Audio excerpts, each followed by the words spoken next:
Hello and welcome. I'm Lia Tarachansky. And I'm Shir Hever.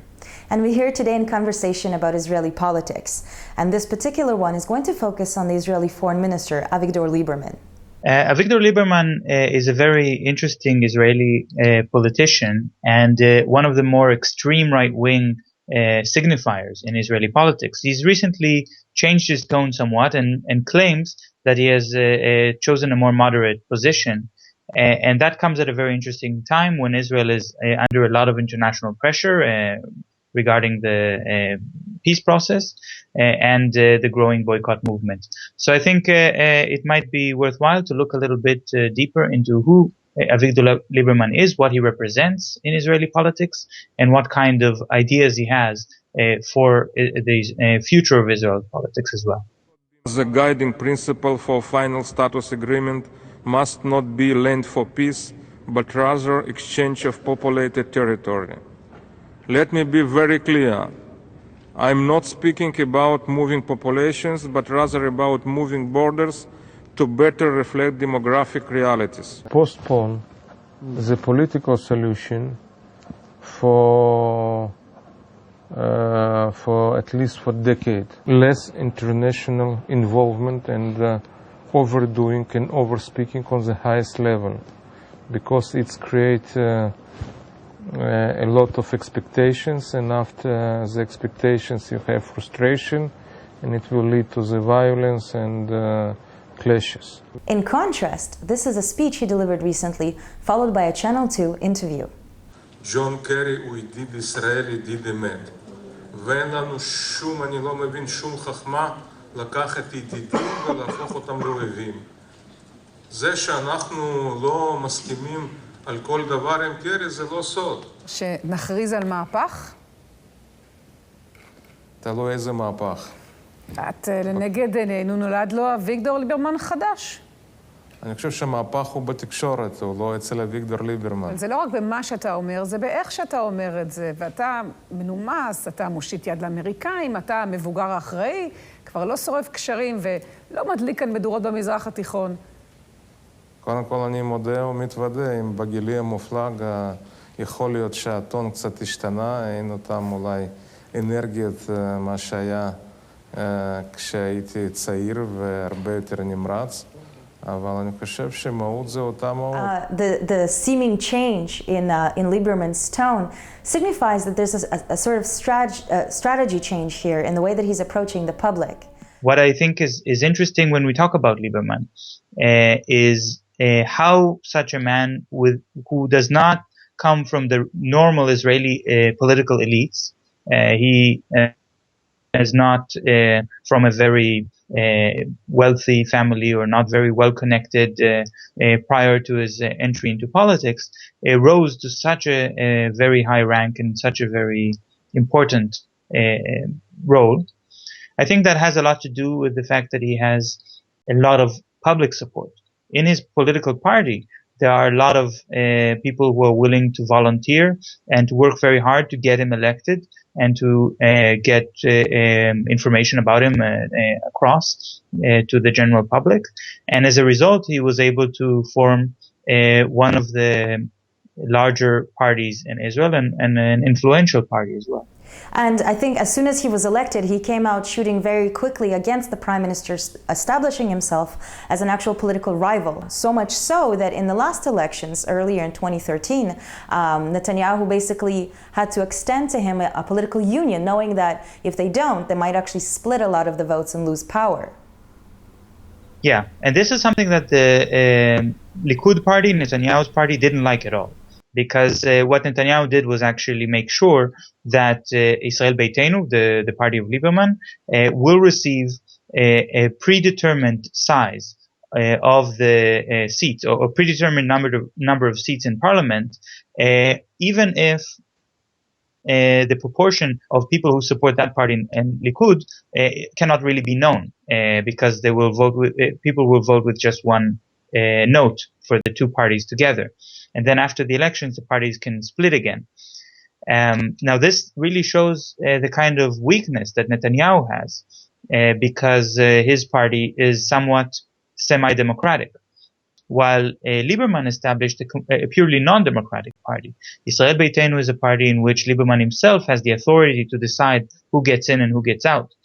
And you would think this is a kind of a disadvantage for Lieberman, because being a sort of head of such a dictatorial party maybe will not draw a lot of voters. But actually, in the recent years in which the tension of the definition of Israel as a Jewish democratic state has become stronger and stronger, and a growing number of people are saying, well, actually, Jewish is more important than democratic. Democracy is not that important for us.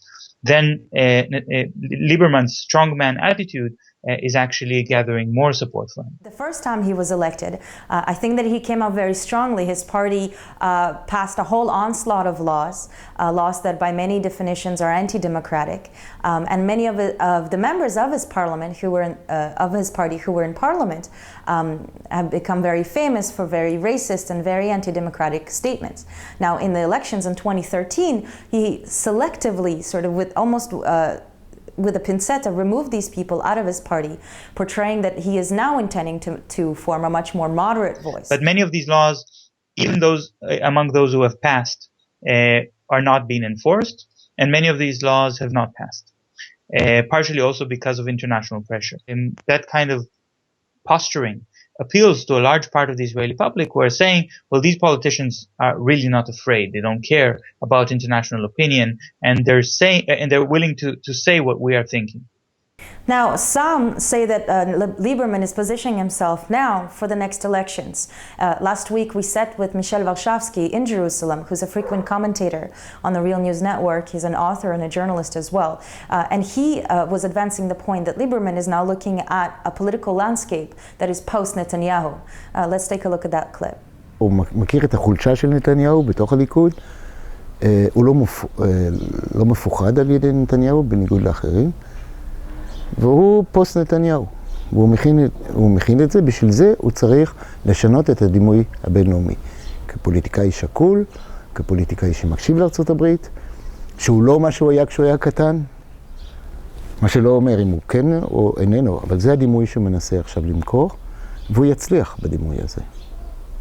למה אתה כל כך בטוח בזה?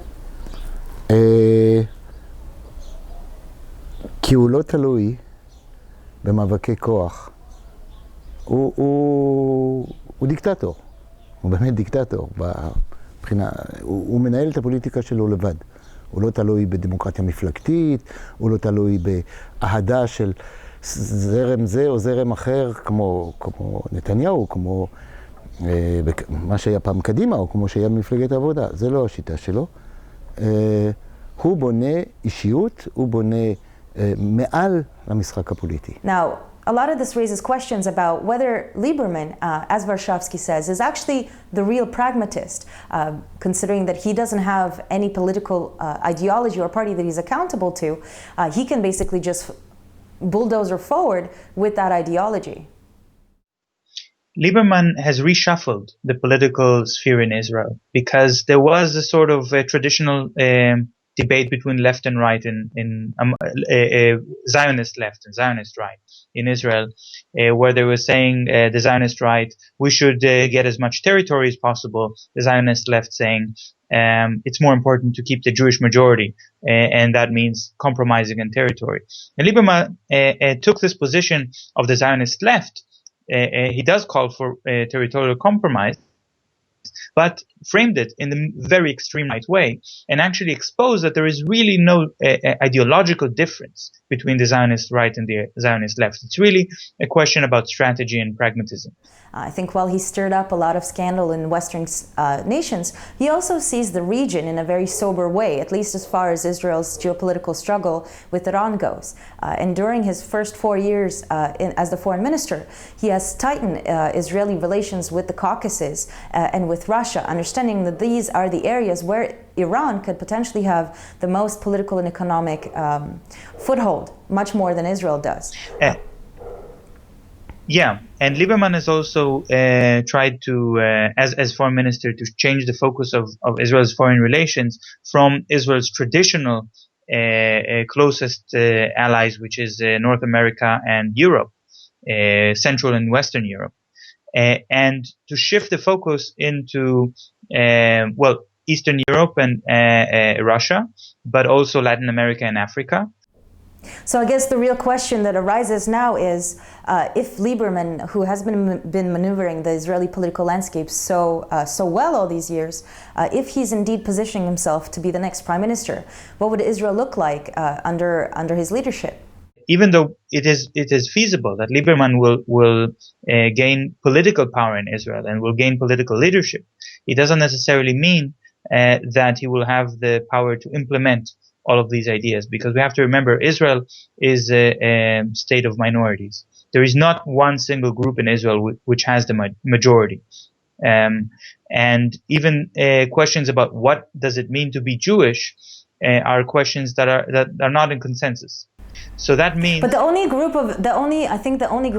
in Israel that Lieberman has managed to alienate has been the Orthodox community. Well, there's another exception, and the other exception is the economic elites in Israel, because the economic elites in Israel, even if maybe on ideological level they see eye to eye with him, they are also very sensitive to Israel's relations with Israel's main trading partners, which are Europe and North America. Thank you for watching The Real News. We will continue this in future installments of our conversations with Shir Hever and Lia Tarachansky.